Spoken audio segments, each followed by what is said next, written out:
After finding out that Tank Top Master and Pig God have gone missing, the Hero Association really freaks out. They were already considering one possibility ever since Putty's death, but now the loss of 2 more S-Class heroes makes the higher-ups take drastic action.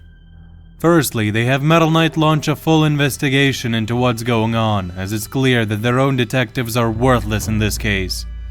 Little do they know that Metal Knight has already been investigating, and so far he's found very little.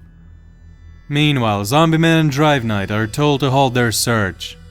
At this point, it's far too risky for any of the S-Class to go anywhere alone. And now the course of action the Hero Association leadership has been dreading. They assign all the S and A-Class heroes into groups of 3 or more and order them to live in the Hero Association headquarters together. No hero can exit the building alone. S-Class heroes must always travel in groups of 3 or more, and A-Class in groups of 5 or more. Perhaps worst of all, the assigned groups have to live in the same dorm so they can keep an eye on each other. This is to prevent what happened to Pig God, the remains of whom were found in his very own home, from happening to anyone else. He was attacked and killed in his very own bedroom. Something like that is disturbing, and it makes the Hero Association take even more caution. After some discussion, it is decided that the groups for the S-Class will go as follows. First, Boros, Tatsumaki, King, and Saitama. The Godslayer unit plus the number 1 hero. This is the Hero Association's ultimate trump card, which they will send out in response to massive threats and will immediately call upon whenever the culprit of the recent hero disappearances is found. All of these fighters are extremely valuable, and losing any one of them to a surprise attack in their sleep is not an option. They are to stick together at all times, and once the culprit is found, they will be deployed to destroy it immediately with overwhelming force. The second team consists of Genos, Zombie Man, and Darkshine. Intel Gathering, Combat and Protection Squad.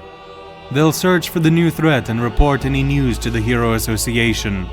Darkshine will serve as the group's shield, Genos as the spear and assistant investigator, and Zombie Man as the lead detective. The third unit consists of Child Emperor, Flashy Flash, and Drive Knight, the Intel Gathering Squad. Just like the second unit, they will search and gather information. All 3 of them are already experienced in spying. Child Emperor with his drones, Drive Knight because of his tech and intelligence, and Flashy Flash because he's a ninja who's worked in the shadows before. Plus, Flashy serves as an excellent combatant if they run into danger.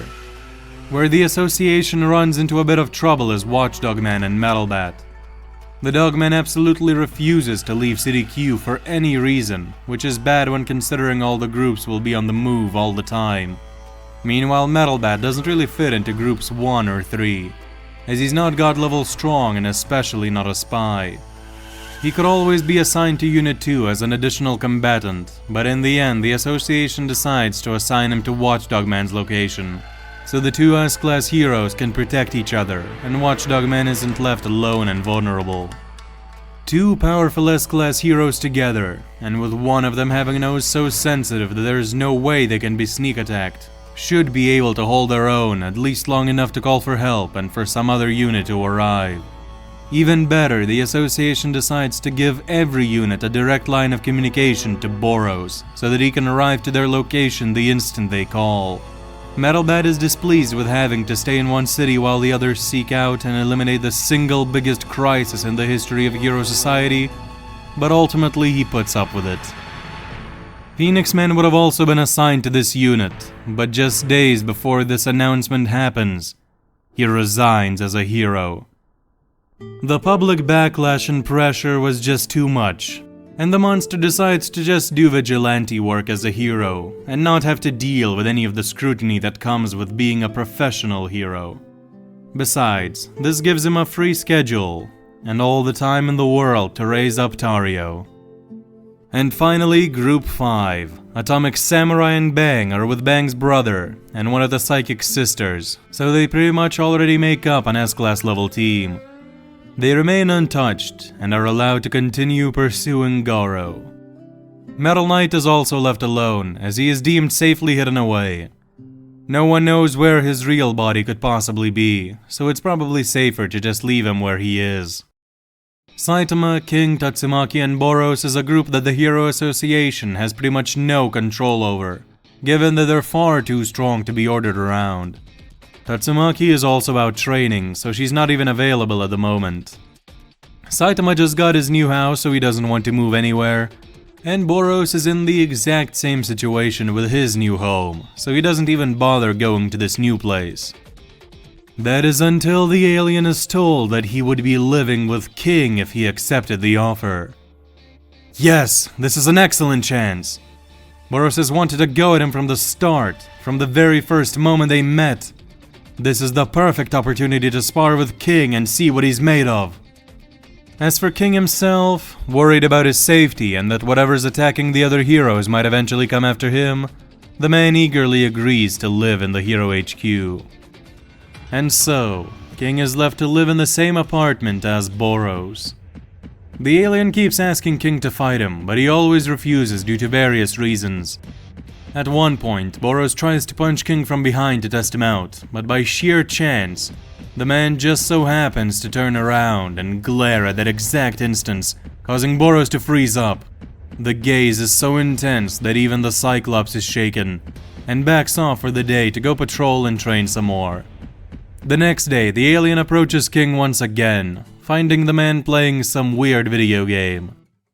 So, you just play these games all day? Not every day, but yeah. And you don't train or fight monsters or... Are you kidding me? That's far outside my pay grade. I do plan to start a workout routine soon though. I hear it did wonders for Saitama. So it did. Boros says as he ponders King's answer. Not in his pay grade, eh? Does he view fighting regular monsters as beneath him? Fair, I suppose. After a few minutes of awkward silence, Boros notices something in the fighting game King is playing. That female knight. Why is her armor like that? It doesn't cover her chest or neck or stomach or back. All her vitals are completely exposed.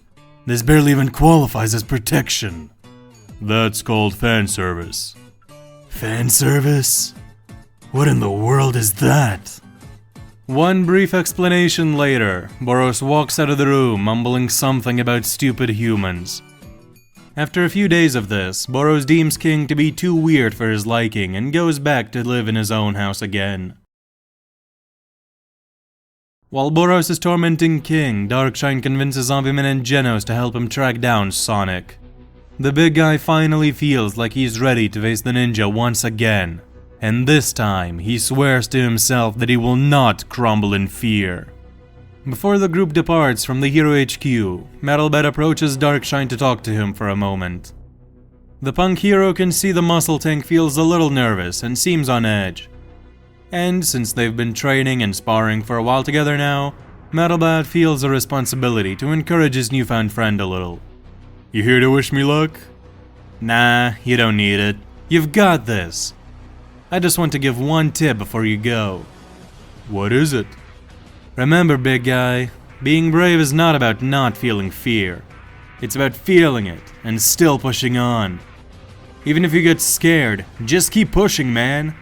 You're huge. If you just put your mind to it, you can do anything. I'm sure you'll demolish that guy, as long as you keep going and don't surrender to yourself. Metalbat pats Darkshine on the back before pushing him toward the door.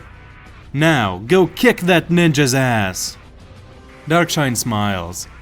He thanks Metalbat for the help before embarking on a search for Sonic with Genos and Zombieman. With the undead hero on the case, it doesn't take long for them to locate Sonic's hideout. Once they do, the Shining Hero requests that his companions remain outside and don't interfere with the fight that's about to ensue, before heading into the abandoned building Sonic calls home. After a few minutes of silence, a huge power punch from Darkshine crumbles the building and the two warriors start clashing all around the forest. Darkshine, with his newfound confidence, is able to tank through Monster Sonic's attacks, and even though they hurt, even though he sees his own blood spilled and feels a cloud of doubt wash over him once more, He resists the urge to surrender to his fears and keeps pushing forward. Eventually, Darkshine purposely opens himself up for a fatal attack from Sonic, risking his life to lure the ninja in. And when Sonic rushes in to deliver that lethal blow, Darkshine is just fast enough to shift his positioning so that Sonic's blade pierces the side of his chest instead of his heart. Before the monster can pull away, Darkshine wraps him up in a bear hug, finally immobilizing the ninja. Sonic struggles to break free, but it's no use. He squirms and struggles in the hold, cursing at Darkshine and demanding to know how he's changed so much, leaving himself open to a lethal blow and betting his life on a split-second dodge was reckless, and not something any sane person would ever do. To this, Darkshine responds, Putting one's life on the line is the bare minimum a hero can do. If opening myself up to attack and putting faith in my body of steel one more time to keep me alive is what it takes to beat a monster like you, then I'll gladly do so as many times as necessary, because I am a hero. Darkshine declares before tightening his grip even further. Sonic feels his ribs start to ram against his lungs. He finds it hard to breathe. Soon, his vision starts fading. And then, the world goes black. A while later, Sonic opens his eyes and blinks. What? He's not dead? How? What happened? The ninja jumps up to his feet and looks around frantically. To his surprise, Sonic sees that he's still in the forest where he fought Darkshine. And he notices the shining hero sitting on a log a few meters away, bandaged up a little to cover his wounds. Genos and Zombie-Man are sitting on either side of him. But the thing that surprises Sonic the most is the man leaning against a tree a few dozen feet away from the group with his arms crossed. Sonic's old friend, Flashy Flash. Sonic snaps at the group, demanding answers, to which Darkshine explains that as soon as Sonic passed out, Flash suddenly appeared out of thin air and asked the muscular hero to spare the ninja. Flashy then tells everyone that he's been tracking Darkshine's group ever since he heard they were going after Sonic. The ninja hero says that he's wanted a chance to talk to him for a while now, and figured this would be the perfect opportunity. The two ninjas break away from the group and discuss their past with each other for the first time in nearly a decade. They talk about their dream to rebuild a new ninja village, free from the horrors of the original. Flashy Flash tells Sonic that the two of them used to be so close, that back in the day, they helped keep each other sane and gave each other strength during the darkest of days. Flashy Flash is the only person in the world who truly knows what Sonic has been through and vice versa. They kept each other human when the village tried to make them emotionless killing machines. So even though Sonic is a monster now, if he still retains his thoughts, feelings, and personality, his soul, then Flash will be happy to view him as a friend once more. Sonic scoffs at this, but internally he is grateful to Flashy Flash for not only saving his life, but for talking to him like this. In the end, the two ninjas make amends.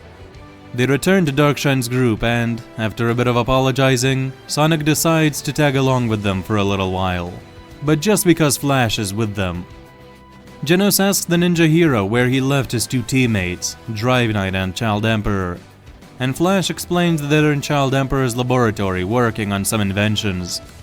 The group heads there right away, but when they arrive, they only find Child Emperor. It appears that Drive Knight has left to go do his own thing. Typical. However, now that Flash's group is down a member, Zombie-Man proposes they should all join up and form one squad to investigate, seek out, and destroy whatever is hunting heroes. The speed of Flashy Flash, the strength of Darkshine, the firepower of Genos, the mind of Child Emperor, and the deductive skills of Zombie-Man.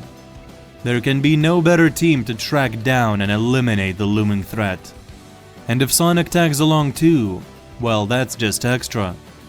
And so it's decided. The 5 heroes and 1 monster form a powerful team. However, Zombie-Man says he'll need some more time to investigate the threat, so there's a window of opportunity here. Everyone wants to grow stronger.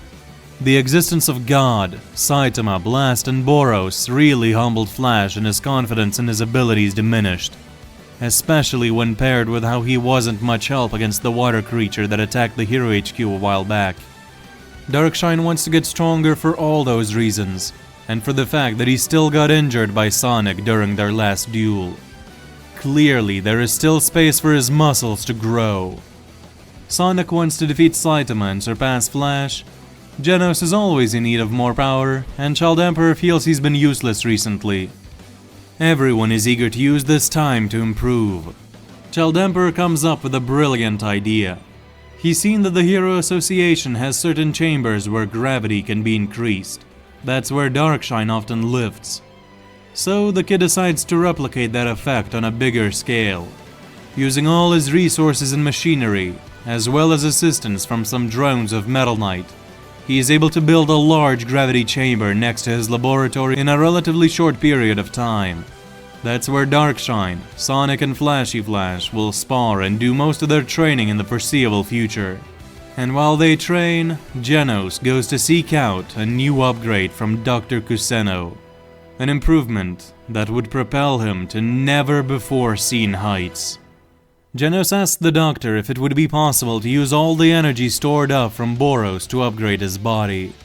If he could become compatible with the alien's energy and channel it through his specs, then the heights he could achieve would surely far surpass even threat-level Dragon, and instantly propel him to the top of the S-Class when it comes to combat proficiency. Kuseno thinks that's a great idea, and it should be possible in theory.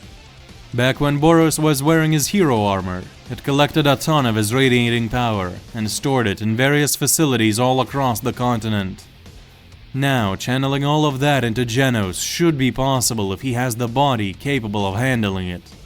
And using the DNA Kuseno has gathered from Boros while making him the hero suit, he could upgrade Genos biomechanically with Boros' DNA to make his body pair well with the alien's energy. If this works out, he could channel all that power without worry. There is one obstacle though. For this to work, Kuseno would need biological knowledge that he just does not have. He's a mechanist, not a biologist. Thankfully, when Boros transported Goketsu from Kuseno's care to Genos's, Kuseno also went there to investigate. And on that day, he got to know Dr. Genos personally, and the two scientists got along together pretty well. Their first project together was that massive punching bag for Goketsu, but that was just child's play. It's nothing compared to what the two doctors could theoretically achieve together. And so, Kuseno calls Genos and asks if he'd be interested in this project. Not about to miss this chance to study alien DNA and cybernetics at the same time, Genos eagerly agrees. He's already had that arm Boros gave him for a while, and he's been extremely excited to put all that data to good use. Genos and Kuseno meet up with Genos to discuss how to best tackle this difficult task. After a bunch of technobabble, the two scientists come to a conclusion. Genos will use the DNA Kuseno and himself collected to artificially grow armor plating made from the exact same substance as Boros' outer shell. This should grant Genos an extremely resilient body. Genos will also add some of Boros' muscle tissue, also lab-grown, into the mechanical body to grant the cyborg immense strength, speed and kinetic output that will only be amplified by Kuseno's mechanical enhancements. Together, they will construct a biomechanical network throughout Genos' body that will be able to channel Boros' immense energy through the cyborg, giving him insanely powerful energy blasts, as well as generally higher speed and power output. And as a bonus touch, they plan to attempt to construct biomechanical nanotechnology to try to replicate Boros' healing factor in Genos. The plan is ambitious, but with both doctors working together, they believe they can achieve this technological marvel. And so, they get to work. While the heroes work on improving themselves, the hero hunter is also hard at work, doing his best to get stronger. He wishes to find more strong opponents to face, but at this point all the S-Class heroes are operating in groups of 3 or more. Garo can't afford to face any of them just yet, especially now that they can call for backup and moments later that damned super alien would arrive.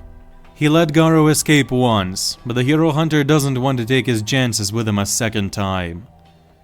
Or does he? By now, it's pretty common knowledge that Boros' pet Rover is an incredibly powerful monster, and the Phoenix monster also works together with him quite often. If Garo could just find where Boros operates from, he should be able to find those two and have a challenging, but not impossible fight. With this in mind, Garo's first instinct is to head to Dr. Kuseno's laboratory. The human monster remembers that he was taken there after Boros knocked him out. However, upon arriving, Garo finds no one home. Kuseno is currently in Genos' lab, working on Genos. Boros has his own house and Saitama doesn't live here anymore either, which leaves the lab empty for the time being.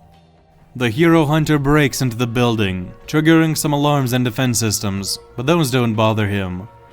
He swiftly dismantles any defensive measures the laboratory has, and begins searching for anything that could lead him to where Boros is currently residing at super speed. By the time the alert of a breakthrough reaches Kuseno, and the doctor calls Boros to investigate, Garo is already gone. He got what he came here for. Some schematics of Boros' mountain home. The alien had done a bit of planning before starting work on his new house. He marked a good-looking mountain range where he would find a spot for his home on a map before drawing out multiple floor plans. He chose one he would roll with and left the others behind.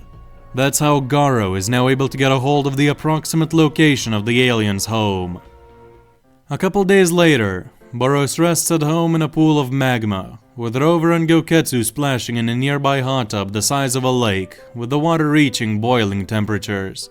Not quite lava, but not quite regular human stuff either. They stay like this for a few hours, before Boros decides to do some more training. Goketsu likes that idea as well. Rover, meanwhile, feeling warm and happy, finds his house-sized doggy bed, curls up into a ball, and falls asleep. Just then, Boros receives a call in his Hero Association communicator. He takes a look at who's calling and smiles when he sees the name Takami on the screen. That's the little girl he let play with Rover some time ago. Since then, the alien has made sure to come by her city every so often to let her have some fun with the big doggy. Boros himself isn't even sure why, but seeing the joy in the kid's face gives him a warm feeling.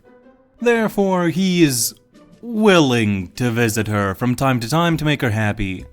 Eventually, he just gave her his contacts so she could call him whenever she wanted to play with Rover. The Hound from Hell, for his part, has become good friends with the girl as well, so he's happy to play with her every chance he gets.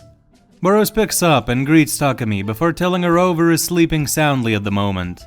The alien takes one look at the puppy snoring like a truck and decides that he doesn't want to wake him up from his well-deserved slumber. Takami gets a little upset, but Boros says he can go to her alone and give her a flight around town on his back. How does that sound? Takami eagerly takes the offer. What kid would refuse a chance to fly around the city on the back of their alien friend? It seems like something straight out of a cartoon. The alien tells the giant that he's in charge of watching his home for now since Phoenix Man is out on patrol too. Goketsu nods and mockingly thanks Boros for the honor. And with that, Boros takes off to the city. That's when Garo arrives at Boros' mountain. He swiftly uses the whirlwind fist to slash a circular hole in the gigantic steel front door big enough for him to fit through. The hero hunter catches the cutout slab of metal before it can fall to the ground and lays it down quietly before entering. He enters a dark hallway and quickly but quietly dashes through. The hero hunter has been laying low, observing Boros' routine for the past couple days. The alien usually starts the day patrolling with that giant hound, but afterwards he goes off on his own, leaving the dog behind. Garo doesn't know exactly what Boros does at this time, but that doesn't matter. What's important is that he only comes back at nightfall. Garo is unaware that the alien is usually out training at this time, and he's also lucky that Boros never bothers to try to sense around his home for any unfamiliar presences around the perimeter. Otherwise, he would have picked up on Garo. But there's simply no need in the alien's mind, and that works to the hero hunter's advantage now. He knows Phoenix Man isn't here either at the moment, but the oversized mutt should provide a good enough challenge on its own. The human monster makes his way through the giant mansion.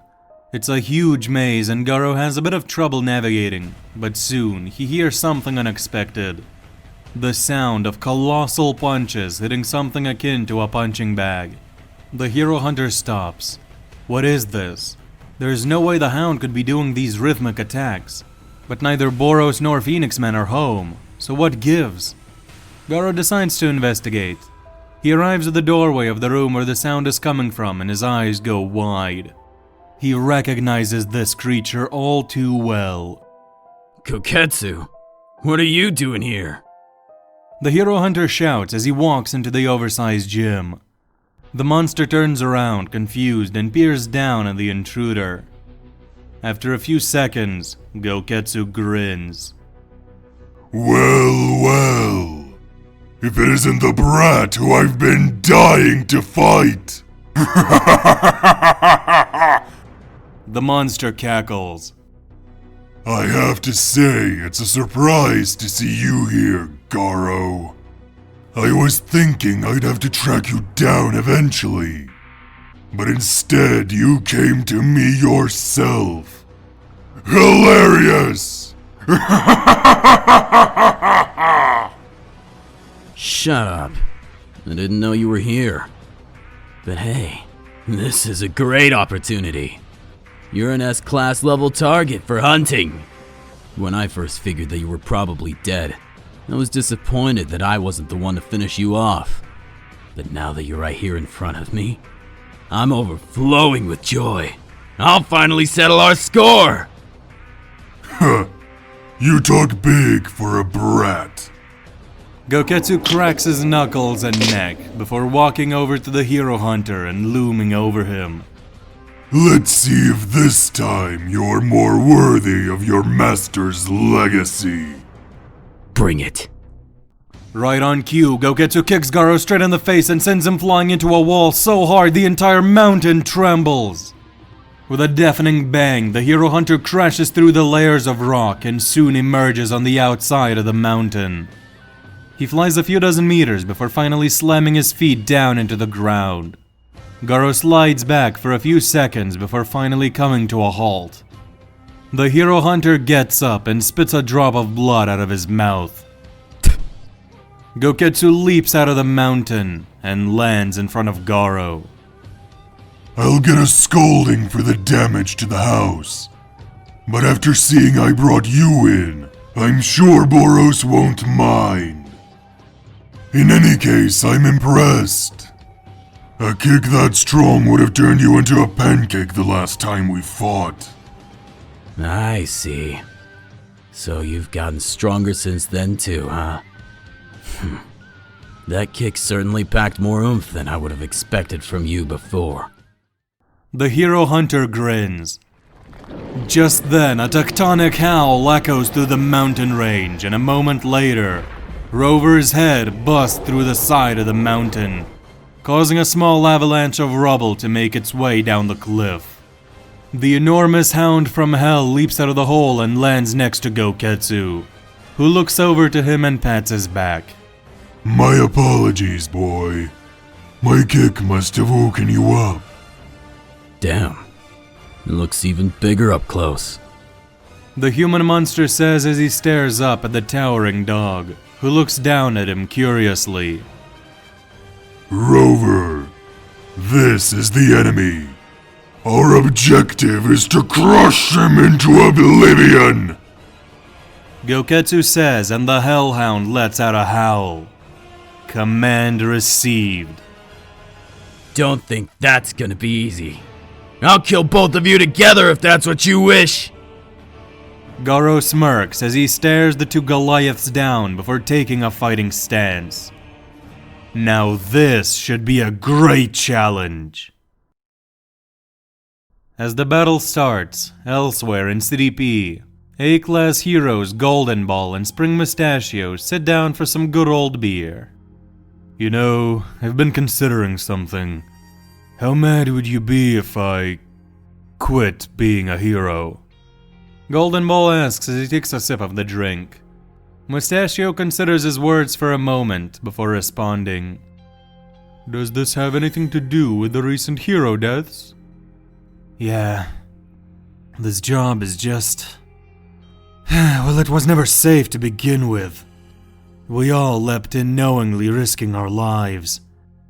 But now dozens of us are dying for seemingly nothing at all. Sacrificing your life to save innocence is one thing, but getting picked off in your sleep, in your own bed, just because you work to save people? That's entirely different.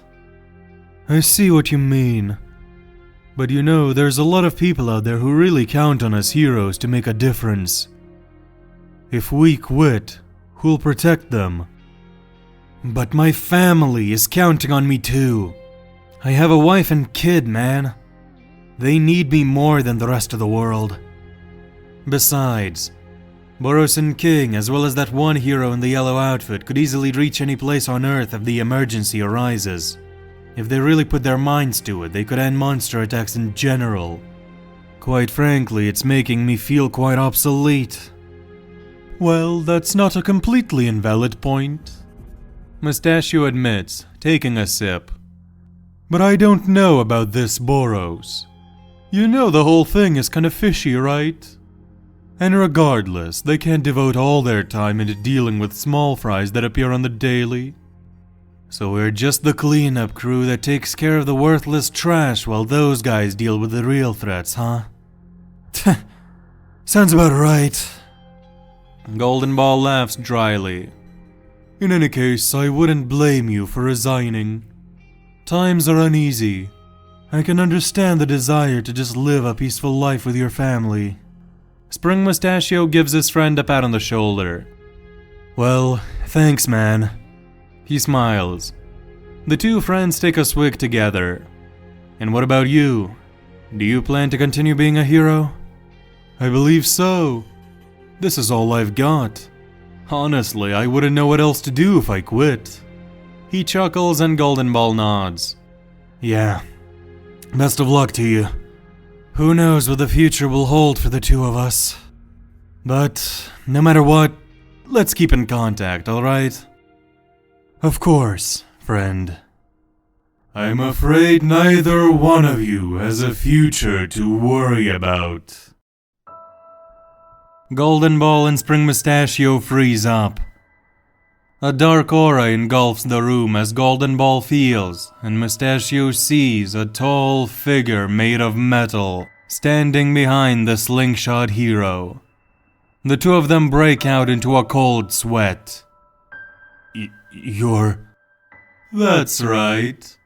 I'm the reason for you heroes dropping like flies. The monster chuckles and suddenly, before either of the heroes can even register what's going on, the bar around them turns into a forest. Both of them draw their weapons and take up defensive stances. What's going on? How did we get here? Simple. I carried you over here so we could have some privacy. All those people and cameras at the bar sure were a nuisance. Well, I slaughtered them all and destroyed the cameras so there wouldn't be any witnesses. But anyone can walk in at any moment, you know. It would be quite a pain having to kill people over and over again. It would distract from the fun we are about to have. The creature chuckles and the two heroes look on in shock and disbelief. This thing did all that before they could even realize it? Immediately, Spring Mustachio shouts to Golden Ball that they cannot take this thing on their own. They have to call for backup right now. Golden Ball nods, reaching for his phone. However, to his surprise, all he finds in his back pocket is a tangle of crushed metal. Don't bother. I've already destroyed all the communication devices you had on you. We are all alone. Spring Mustachio's legs tremble, and Golden Ball tries to aim his slingshot at Platinum's head, but his hands are too shaky. Both of their minds race to find a way out of this. Drop your weapon. You know it's useless to fight back. Spring Mustachio, you keep your blade though. It will be useful for the game we're about to play. Golden Ball, after a few minutes of consideration, steals his resolve. Go to hell, you monster! Before the hero can finish his sentence, the monster grabs his left arm and snaps it in half, making the hero drop his trusted slingshot. You bastard! Mustachio swings his sword, slashing at Platinum's torso. However, the blade does not deal any damage. It simply bounces off of the creature's skin of metal.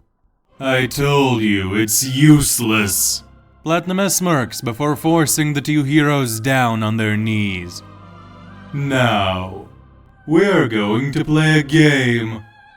If you comply, one of you gets to live. The rules are simple. I will tell one of you to slash off one part of the other's body. If you comply like a good player and fulfill the command, you move on to the next body part. If you refuse, I slash that body part off of you instead. The hero who bleeds to death first loses. It all depends on whether the slasher values his life more than the life of his best friend. Isn't this fun? Mustachio grits his teeth. He glances at his partner and notices his legs trembling and a tear welling up in his eyes.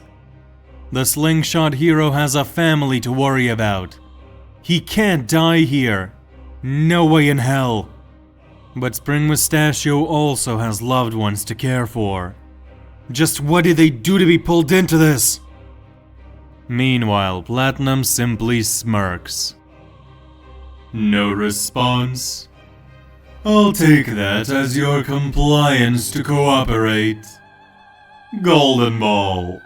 Since you lashed out first, you'll get the less favorable role. Spring Mustachio. You already have the sword in hand, so let's start the game.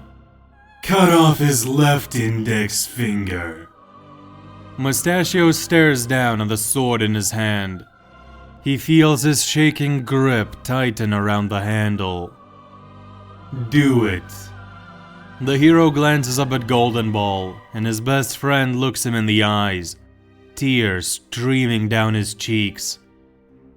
Mustachio's gaze falls back down to his friend's hand as he closes his eyes. I can't. Well, that's too bad. Your finger it is then. The monster says, and a moment later, he tears off Spring Mustachio's index finger, just as promised. The hero yells out in pain. He drops his blade and grabs at the wound, trying his best to stop the bleeding. Pick up your sword. Platinum S orders. Spring Mustachio, still down on his knees, writhing in pain, barely even hears the words, so Platinum grabs him by the face and tilts him up. Pick up your blade and slice off his index finger. If you don't pick it up, I'll tear your entire hand off right now. Platinum demands and the hero finally complies, gripping his sword and raising it off of the ground. Golden Ball's entire body trembles as he struggles not to vomit from the sight, from the sheer terror of the situation he finds himself in. His eyes widen in horror as tears well up in Spring Mustachio's eyes as well. I'm sorry! Spring Mustachio yells desperately as he raises the sword, prepared to do as he was told. Golden Ball eeps in terror, but just as the swordsman is about to strike, his grip suddenly goes loose again. I just can't! Platinum looks at him with a scowl, which slowly shifts into a grin. You care a lot about your friend, don't you? Well then, how about this? Platinum S says as he takes the sword from Spring Mustachio and hands it to Golden Ball. Now then, Let's try the reverse, shall we? Slice off his right index finger, Golden Ball. If you don't, I promise I'll deliver your family to you in pieces. Golden Ball takes the sword and looks at Spring Mustachio with a look of unimaginable pain and torture. I'm sorry. I'm so sorry. Spring Mustachio lets out a whimper.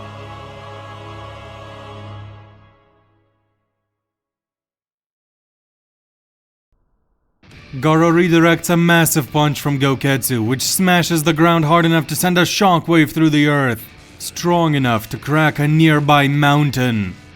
Garo's eyes widen. The giant really has gotten a lot stronger. The hero hunter sprints at the behemoth at top speed, holding nothing back. Goketsu prepares to defend himself against the attack, but Garo suddenly stops his momentum and changes course, quickly running around the monster and lunging at his back, intending to drive a fist straight through his spine. Goketsu twists around before swiping at Garo with an open palm. The giant's hand slams into the hero hunter and sends him rocketing to the ground. The massive monster quickly follows up with a barrage of blows that ravages the terrain. Several nearby mountains collapse from the intense impact. After the relentless pounding, Goketsu finally lets up on the punching. The moment he does, Garo, now bloody and bruised, but somehow still grinning like a maniac, rockets at him from below with a wound-up fist, aiming to deliver a blow to Goketsu's forehead. An expression of shock spreads across the giant's face. How is this human able to withstand an assault like that? No, that's not correct. Garo is no longer simply human. That much is obvious. Goketsu lifts up his arms and tries to hit Garo with a massive right hook, but Garo simply redirects it with a water stream. Or so it seems at first. Moments before impact, Goketsu relaxes, his muscles going limp. And as Garo redirects his blow to the side, the giant rolls with the flow of the water stream, spinning his body 360 degrees before tensing up again and launching another hook at Garo with the same arm. This time with momentum from the human monster's redirection added to multiply the force of the blow. Garo is caught by surprise, but is just fast enough to put his arms up in an X-guard before Goketsu's fist slams into him and sends him flying. The four-eyed giant grins as he hears the sound of Garo's bones crunching. Did you seriously think I wouldn't develop a counter to that trick of yours after last time? The giant laughs. Garo, still in the air, prepares to respond in kind with some moves of his own, but a massive blast of energy engulfs his body and sends him flying further, into a mountain several kilometers away. The beam collides with the peak, obliterating the summit in a massive explosion. Garo tumbles down along with large chunks of rock and eventually crashes into the ground at the base of the mountain. The hero hunter looks up and sees a gigantic fist right in front of his face. Having already caught up, Goketsu lands a gigantic uppercut on Garo. His fist, along with Garo's body, crashes into the mountain the hero hunter just fell down from, rupturing the entire mountain and causing it to crumble to boulders that soon come crashing down on the two monsters. As they're buried under the rubble, Rover hops over to the debris and circles the area, keeping an eye out for any movement. Soon, Garo's body comes shooting out of the wreckage, having been launched into the air by a punch from Goketsu. Rover takes this opportunity to open fire and launches a flurry of energy blasts at the human monster, who quickly regains his bearings and raises both of his arms in an X-guard to block the barrage as best as he can. The heat of the blast is intense, but Garo suffers through it. He's taken far worse than this.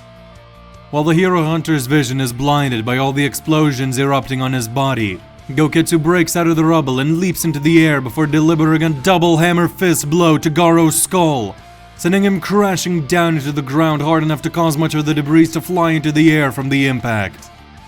Wasting no time, Rover unleashes another blast on Garo before Goketsu drops down on him with a dropkick. The force of the impact drives the human monster's body deep into the ground, and the dust and rubble that has now been kicked up completely covers the area, making it hard to see anything.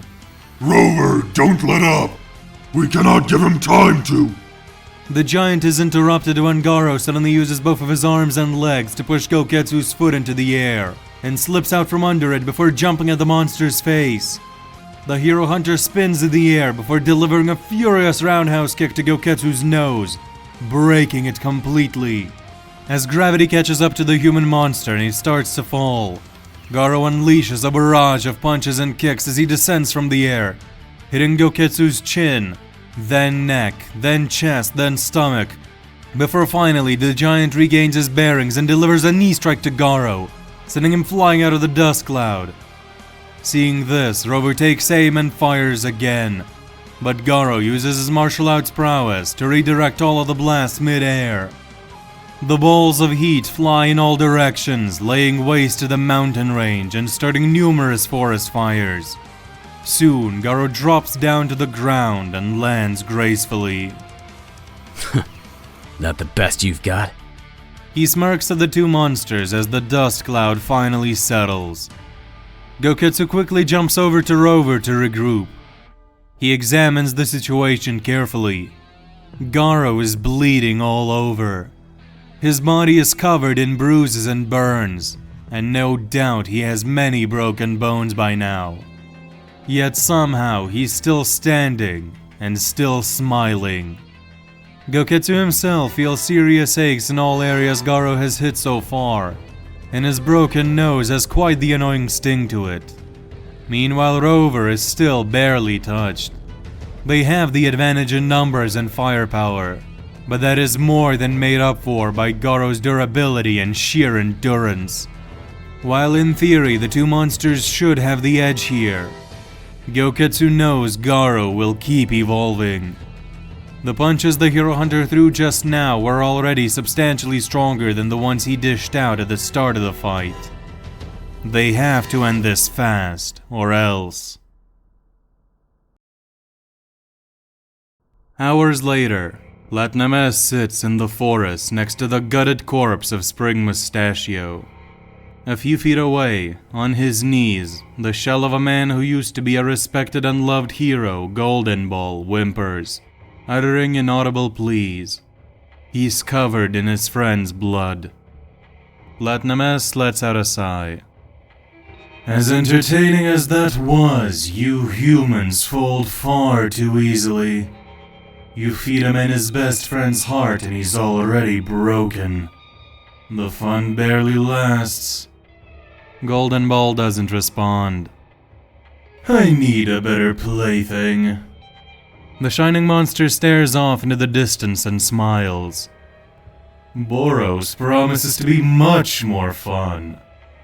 I wonder what I will do to break him. The creature trails off as he stands up. Quickly, Latnames devours what's left of Spring Mustachio, kills Golden Ball, and delivers his head to the family he holds so dear, before gulping them down too. They were witnesses after all. Afterwards, Latnames starts traveling north and pondering things. He's been killing heroes and animals for quite some time now. The way the monster absorbs his victim's cells allows him to grow rapidly, as it is not just a simple addition of power, but more of a multiplication. Something akin to nuclear fusion, where two atoms combining produce enormous energy.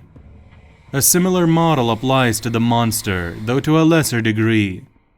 Still, just by devouring Tanked Up Master and Pig God, Latnames grew several times stronger. Puri Puri before that as well added quite a nice boost. But it's still not enough. This growth is far too slow to ever catch up to his godlike foes, and Platinum knows it. All this time, he's been seeking to discover a more effective way of fusing cells. That's why the monster has only been going after weaker heroes. Platinum wants to save the best prey for last, when he has a way to gain more from their cells than what he currently would. And besides, it also gives the heroes time to train, grow stronger, and become better sustenance. However, this can only last so long, and Latnames has run into a dead end. No matter how much he experiments with his biology, he simply can't unlock that next level of fusion. He's close, he can feel it, but there's just something missing. And the monster knows what it is. The best way for heroes and monsters alike to grow is to engage in life or death combat. The intensity of the situation triggers intense and rapid growth. My current methods lack that factor. That life or death rush. I need someone strong enough to truly put me through the ringer. But that, of course, comes with its own risk. Even if I send in a clone, a battle against someone close to or even above my current level would surely reveal my location long enough for Boros to come and intervene. And if he sees my face and communicates with the other heroes, it's all over from there. They'd know I can have multiple bodies. This is such a pain. Platinum S mutters to himself as he walks across a giant wasteland at super speed. Eventually, he arrives at a location he is all too familiar with. The site of his greatest humiliation. The ruins of City Z. This place sure brings back unpleasant memories. But it also might just be the key. Platinum S says as black pustules start growing out of his body. The liquid slowly drips down to the ground and forms puddles, which morph into hundreds upon hundreds of black S cells. All in tandem, they start digging. This is the resting place of the fusion of the late Monster King and the mastermind Esper behind the Monster Association. That gigantic centipede's remains should also be around here somewhere. There's no other option. I've got to take the risk and go on the offensive for once. But I'll have to spend all the cell stock I've worked so diligently to attain to pull this off. You, my late imposter of a king, will go a long way in granting me the power I seek.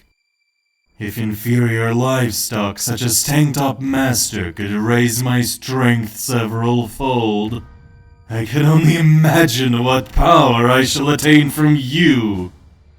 Platinum S laughs as the black S cells organize a massive excavation. They dig and dig, slowly approaching the layers of the earth where the continent crash crushed the fusion of Psychos and Orochi. It takes some time, but finally Platinum S finds and devours the remains of the Monster King, as well as separate remnants of the jet Psychos used to try to escape the collision.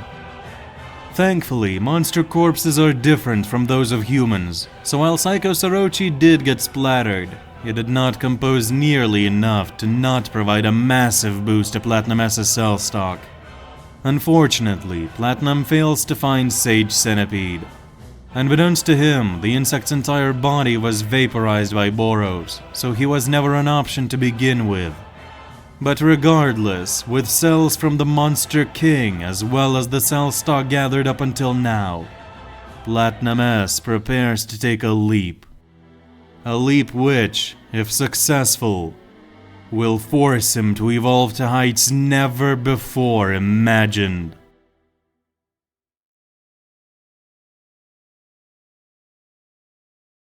Completely unaware of this, Boros and Tamaki sit on a hillside under a massive tree overlooking the city below, as a beautiful sunset paints the sky with warm shades of orange and yellow. The girl has a bright smile on her face. She just had a great time as the friendly alien gave her a piggyback ride in the air, taking her to see all sorts of places and attractions from above. On top of that, her mother packed her favorite ice cream for the trip too. Takami couldn't be happier.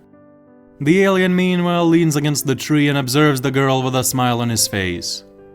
Who could have guessed that it would come to this? That the great dominator of the universe, feared across galaxies, would end up being such a softie. But then again, Boros never did enjoy conquering worlds. All he yearned for was the thrill of a good fight, but once he ran out of opponents, destroying worlds was just a way to pass time and lighten the boredom somewhat. Thinking about this, Boros sighs. To think that any one, or maybe even all the worlds he demolished probably had beings like this little girl. Kids with dreams. Parents just like Takami's mother who just wanted their family to flourish and their children to live meaningful and pleasant lives. Husbands and fathers, brothers and sisters who wanted to protect their loved ones from any harm. And to think that Boros exterminated billions of them without a second thought. The alien even thinks back to his own home planet. The people there had similar desires, only with a touch of thirst for combat being mixed in there for good measure. They did not deserve to be wiped out. They were protectors, not conquerors. Boros' thoughts are interrupted when Takami offers him some ice cream too. Mr. Boros? Is something wrong? Huh? Oh, it's nothing. And come on, I told you to stop calling me mister. Just call me Boros. The alien smiles as he accepts a bite of the delicious ice cream Takami is offering. The girl smiles. Okay, Uncle Boros. She says, and the alien frowns. Hey, I didn't ask to be called an uncle. It makes me sound old. Whatever you say, Uncle. Takami giggles and Boros prepares to respond, but seeing the bright smile on the girl's face, he chooses not to say anything else on the matter. The two of them sit under the tree for a few more minutes before Boros stands up and stretches. Alright, it's getting late and the sun's going down. We should head back. We don't want to make your parents worry now, do we? The alien says before taking Takami onto his shoulders again and slowly starting to flow toward her house, and in the process giving her a view of the city drenched in the magical orange light of the sunset. Along the way, the child asks when she can see Rover again, and the alien promises to bring him along the next time they meet. And with that, the two of them fly off into the sunset. At the same time, a now battered Rover and Goketsu wage bloody war against Garo, whose entire body has been painted in his own blood by now. The three monsters have been at this for hours.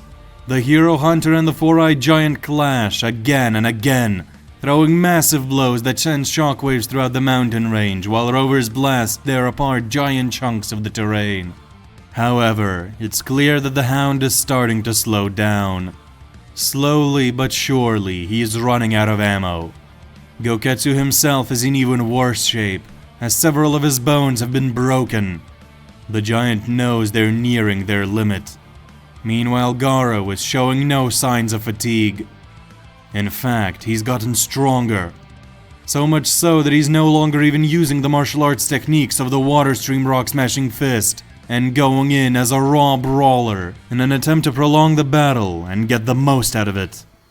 Garo is now simply relying on pure power and speed, hoping to drag his body's limits out without relying on martial arts.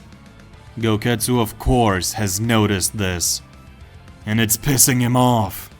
This damned brat is using them to further his own growth, not even fighting at full potential anymore. How absurd! This disrespect has gone on for long enough. Goketsu tears away what scraps are left of his martial arts gi, and takes a deep, powerful breath. His muscles bulk up and he tenses them to the very limit. Rover! We're finishing this now! The giant declares before bursting forth with speed far surpassing anything he's shown thus far. Letting his overwhelming rage fuel his strength, the monster almost subconsciously develops something not too dissimilar from Silverfang's awakening breath, amplifying his abilities to the furthest natural limit of his body. With this newfound power, Goketsu delivers a furious kick to Garo, who raises his arms to block, but finds it useless as the giant's foot breaks through his defense in the most literal way, shattering the bones in his arms and sending him flying into the sky. Goketsu jumps up before thrusting both of his hands forward at Garo. Ultimate Art! For Gen! The monster roars at the top of his lungs and slams his hands into the hero hunter, sending a shockwave through his body that ruptures every single one of the human's organs and turns his bones into dust. The attack launches Garo straight through several mountains, and the vibrations from his body are passed on to them, causing their peaks to crumble. Moments later, the hero hunter finally crashes into the ground, forming a crater several city blocks wide. His insides now turn to mush. At the same time, Goketsu lands next to Rover and collapses. This assault took everything the monster had left in the tank. The four-eyed giant looks at the hound. Quickly, finish him off. Now! Goketsu utters before completely collapsing, utterly immobilized. The dog monster gets the memo and quickly jumps away, leaping across the mountains to get to Garo. The moment the hellhound lays his eyes on the human monster, still lying on the ground, not moving at all, Rover unleashes hell, giving his all in one final assault of energy blasts so intense that the shockwaves from the explosions blow away several nearby mountains. Then, with a deep breath, Rover gathers up everything he has left, all the firepower he can muster, and then, with a roar, fires one consecutive beam of flames hot enough to melt snow across the entire mountain range and set trees in a 100-mile radius on fire. An explosion erupts, so violent and massive that it can be seen from outer space. The dog monster keeps firing his attack, determined to end Garo's life for good. As the energy blast mutilates his body further and further, Garo writhes in pain. And yet, even as he burns, even as his skin turns to ashes, the human monster keeps a blood-freezing grin on his face. Pushed far beyond his limits, the hero hunter starts evolving yet again. His abused body starts rebuilding himself, and his flesh regenerates, becoming even stronger and more resilient. The blood covering his muscles fuses into his skin and hardens into a tough shell, resistant against blunt force, slashes, and even heat and explosions. However, in exchange for this incredible evolution, Garo's mind starts blanking. He screams as he starts getting overwhelmed by the process of monsterization. Just as he's about to pass out, the human monster raises one of his hands and stabs himself in the chest. The sudden pain causes his synapses to become alert again, and through the intense agony, Garo manages to keep his sanity intact. Eventually, Rover's barrage ends. The Hellhound has no more energy to fire, having depleted every single ounce of power within him. The poor dog has exhausted himself beyond any reasonable limit and soon collapses in a heap. As the smoke lifts from the crater, a silhouette rises. A humanoid creature with an armor-like shell made up of a disgusting mixture of skin, his own blood, and whatever tethers of clothing had managed to stick to him throughout the battle. Garo is no longer the human monster. No, he's something far greater. Garo grins to himself. With this, he can finally go after all the S-Class. And now, it's time to hunt.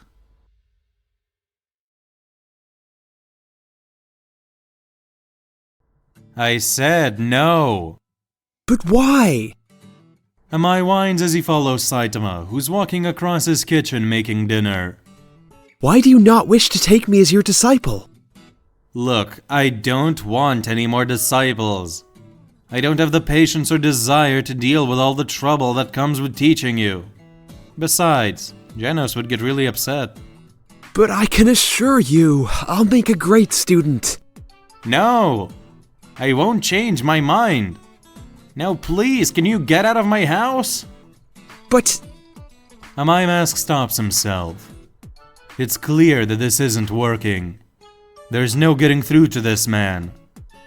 But then, an idea comes to mind. Well, that's a shame. Having a superstar idol like me as a pupil would surely have granted you popularity and respect from others. You'd probably have a fan club and tons of riches. Huh? Saitama's eyes widen. Not to mention, all the stores across the continent would give you regular discounts and gift coupons. Huh? Yes. But if you don't want me, then I'm not going to push it. A mime mask shrugs and starts walking toward the front door. Wait! Saitama shouts and the superstar turns around. What kind of training do you want? A mime mask smiles. Saitama is rich now, but old habits die hard. He did want a fan club back when he first started working as a hero. And discount coupons from all over the world? That's an offer he simply cannot pass up for anything in the world. Boros lands in the garden of the Takami household and ushers the girl to head inside to her parents. She thanks him for the flight one last time before entering the house. Takami's mother and father, for their part in all this, are obviously cautious of the fact that their daughter is hanging out with a monster. But on the other hand, Boros has clearly proven that he's not a threat numerous times now. And he's helping Takami make some of her best childhood memories that she'll no doubt hold on to for the rest of her life. So, taking that into account, they don't mind these excursions all that much. Boros says his goodbyes and exits the garden. However, just as he prepares to jump away, a portal suddenly appears behind him. It's been a while, Boros. On the other side of the continent, Metalbat, his sister, and Watchdog Man arrive at the City Q Opera House. Today is Zenko and her class's big piano concert, and Metalbat wouldn't miss this for the world. He worked hard to talk Watchdog Man into coming along, and he's excited for Zenko. As it turns out, while the punk hero finds this arrangement to live alongside the dog hero to be annoying, his little sis is actually a big fan.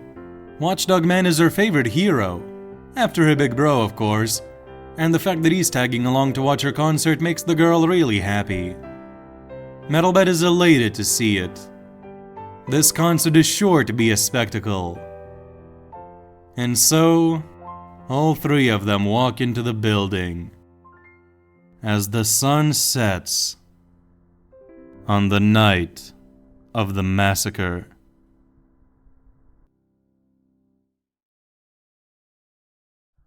And we are done with episode 6. Holy!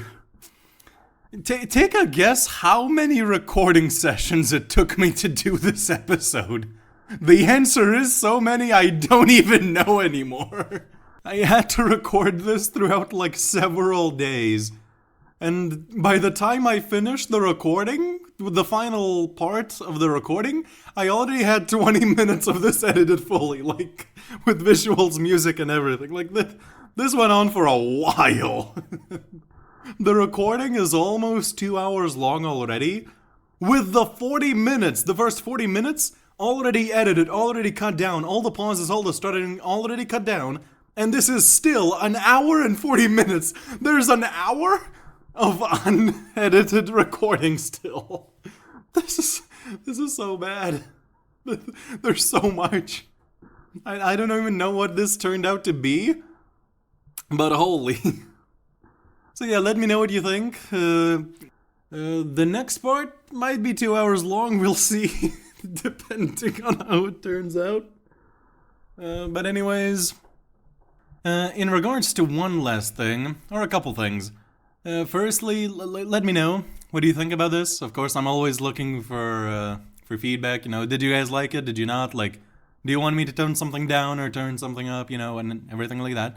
But, secondly, this is your last chance. Episode 7 is the big one. If you think that Platinum is going far, please tell me.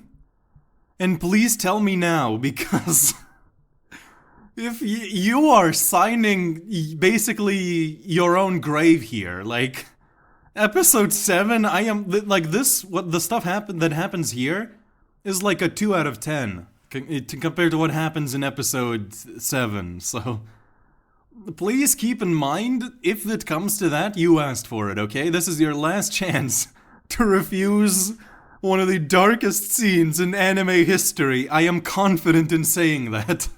Yeah, just letting you know. You're digging your own grave if you don't stop me now.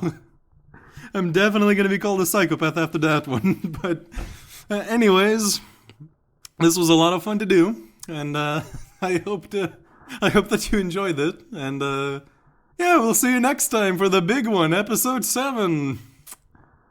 Lot of things go down.